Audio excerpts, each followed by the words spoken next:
selamat pagi. Kembali lagi kita di dalam renungan kesayangan kita, Habatus, hidupku bagi Kristus. Mari sebelum kita belajar firman Tuhan, kita bersatu hati dalam doa. Bapa di kerajaan surga, puji dan syukur kami naikkan kepadamu Tuhan. Terima kasih Tuhan Yesus untuk pagi ini kami boleh datang kepadamu untuk kami boleh bersama-sama belajar firman Tuhan.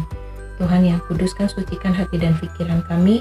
Tuhan yang memimpin kami untuk kami boleh mengerti, memahami akan setiap firman yang kami dengar. Terlebih kami dapat melakukannya di dalam kehidupan kami. Terima kasih Tuhan Yesus. Haleluya. Amin. Adik-adik, sudah ambil Alkitabnya? Yuk yang belum, kita ambil Alkitab. Kita buka di dalam Yesaya 26 ayat 1 sampai dengan 26 ayat 1 sampai dengan 21. Adik-adik bisa perhatikan ayat demi ayatnya. Sini ayatnya cukup panjang. Judul perikopnya adalah nyanyian puji-pujian karena kelepasan dan penghakiman yang diberikan Allah.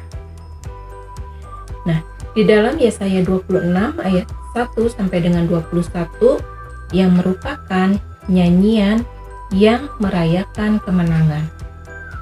Dalam bagian ini bertujuan menghibur dan menyemangati umat Allah yang sedang menderita dari berbagai tekanan.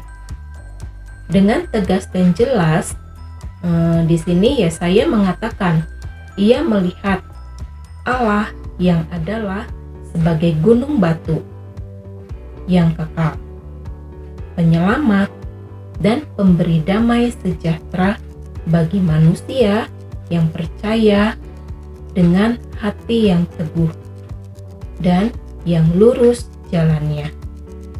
Nah, di sini menunjukkan bahwa Allah lah sang pejuang yang meruntuhkan kubu-kubu benteng musuh.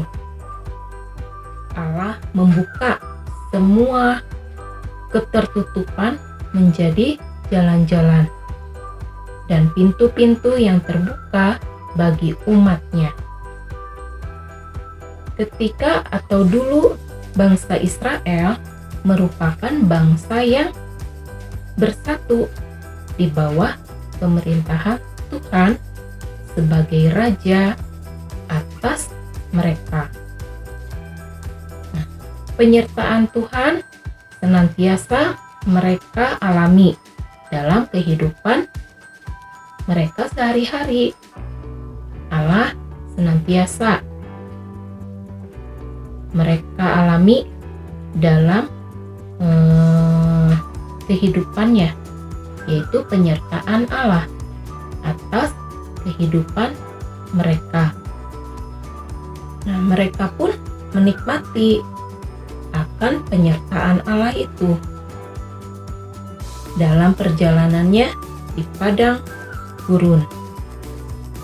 Tuhan adalah perlindungan mereka saat diserang oleh bangsa-bangsa lain. Nah, Tuhanlah yang melindungi atas mereka. Nah, ketika keadaan seiringnya waktu, keadaan menjadi berubah.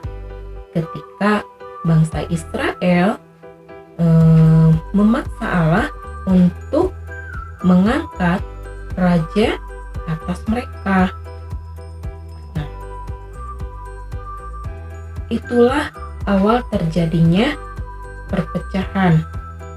Raja-raja yang memerintah kebanyakan justru membawa orang Israel untuk tidak lagi bergantung kepada Tuhan, untuk tidak lagi menjadi taat kepada Tuhan. Nah, ia membawa ilah-ilah lain, yaitu persembahan-persembahan yang tidak berkenan untuk menjadi sesembahan penggantinya. Itulah sebabnya Allah menghukum mereka. Nah, meski menyakitkan, tetapi hukuman itu membawa ke dalam pertobatan. Nah, Di sini pun kita belajar ya adik-adik, ketika kita memiliki sikap, memiliki hati yang tidak taat, memiliki sifat yang sombong, yang mau memegahkan diri kita sendiri tanpa mengandalkan kepada Tuhan, dan misalkan kita membanggakan akan suatu kepunyaan kita, misalkan mainan kita atau HP kita yang membawa kita ke dalam dosa. Nah, dengan kita membanggakan suatu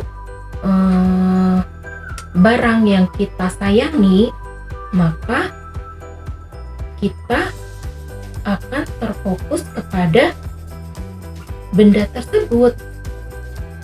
Misalkan sampai melupakan pembacaan Alkitab, sampai melupakan malas untuk berdoa, malas untuk sekolah minggu.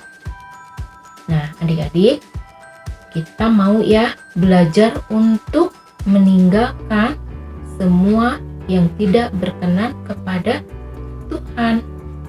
Kita mau melepaskan semua kesombongan kita, keangkuhan kita, sikap atau sifat yang selalu membanggakan diri kita sendiri, atau membanggakan akan barang yang kita sayangi. Nah, adik-adik, kita sebagai anak-anak Tuhan tentunya kita tidak memiliki sikap atau memiliki hati yang melekat kepada kebinasaan. Kita bersyukur kepada Tuhan karena melalui Yesus yang mati di atas kayu salib, yang sudah menyelamatkan, menebus dosa kesalahan kita. Kita bersyukur hidup kita diselamatkan. Nah, adik-adik, renungan kita hari ini sampai di sini. Kita tutup Alkitab kita, mari kita berdoa. Terima kasih Tuhan, untuk pagi ini kami boleh diingatkan melalui firman Tuhan. Biarlah Tuhan yang terus menolong kami, untuk kami tetap setia di dalam Tuhan, untuk kami boleh meninggalkan hal-hal yang tidak berkenan kepada Tuhan, kesombongan, iri hati, yang membanggakan diri kami sendiri, atau kami memiliki barang-barang yang kami sayangi sehingga kami menjauh dari Engkau. Tuhan, tolong kami untuk kami tidak memiliki sikap, tidak memiliki hati yang tidak taat kepada Tuhan. Ajar kami terus Tuhan, untuk kami boleh tetap setia, boleh tetap taat di dalam Tuhan. Kami mengucap syukur untuk pagi ini. Terima kasih Tuhan Yesus. Kami serahkan kegiatan kami di sepanjang hari ini. Hanya di dalam nama Tuhan Yesus Kristus, Tuhan dan Juru Selamat kami yang hidup. Haleluya. Amin. Sampai di sini renungan kita hari ini. Tuhan Yesus berkati. Habatus Renungan Harian Anak.